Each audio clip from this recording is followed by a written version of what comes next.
thank you so much for tuning in. If you don't already know, I'm C Lovely, and I just wanted to wish you all a happy fall, because this is one of my favorite seasons just because the bugs have gone into hiding.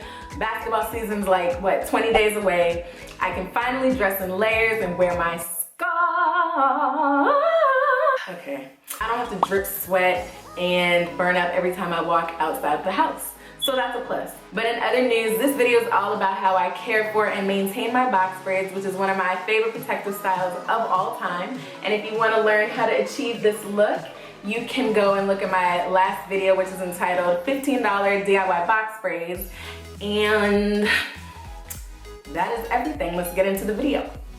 So let's start by cleaning. A lot of people like to wash their hair and somehow the braids don't end up frizzy, but I'm not capable of doing that. Every time I try to wash my hair with box braids in, you can just see my hair just poofing out, and then the ends are looking like regular box braids. So I use baby wipes. I use these directly on my scalp to just make sure my scalp is clean. I don't use this on the whole entire braid. I just focus on my scalp.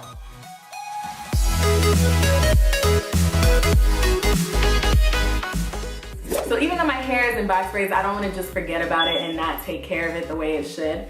So at night, I sleep on a satin pillowcase and I sleep with a headscarf. Use a bonnet, anything. Just because I still want to protect my hair. I don't want to cause any unnecessary friction. I don't want my hair to dry out, and this is the way to go. This next step is something I should probably do every night, but I don't know, I just don't do it. I either forget or I don't know what happens. I really don't know what happens. I spray my whole head with water right before I go to bed, and then I tie my head up with a scarf and just let my hair soak in all the moisture, because I don't want my hair to be dry and brittle and just break off once I take my box braids out, because the point is to be able to retain my length with this protective style. So I have to still care for my hair the same way that I would if I didn't have the box braids in. I use oils. I either use black castor oil or this argan oil I mainly put it around my edges, and I put it on my scalp to keep dandruff away and to help lock in the moisture that I do have in my hair. And it just helps keep my hair strong and nourished. So I don't like keeping my braids in for more than 2 months. And on average, hair grows about a ½ an inch every month or so. So that means every 4 to 6 weeks, I'm gonna get a little bit of new growth here and there. So what I like to do is redo my edges and my nape area, just because my edges are really fragile and I want to make sure they're being cared for properly, and I don't want a box braid to be hanging on like a little piece of edge just because all the rest of my edges fell out. So I just want to make sure they're nice and neat and stable. If areas in the middle of my head are really rough looking, I'll redo those too, but I mainly just redo the braids in the front and in the back. So when I take out the braids, I don't shampoo it. I just deep condition it or co-wash it just to get all the gunk off my hair. I'll air dry it and then reinstall the box braids. You can either use new hair or you can use the same hair. It doesn't really matter.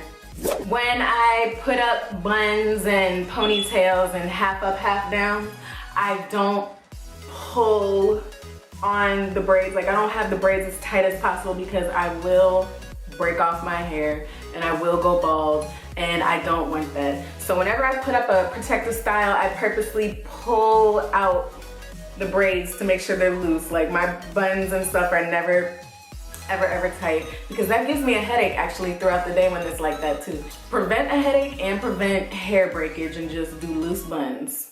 You'll still look cute.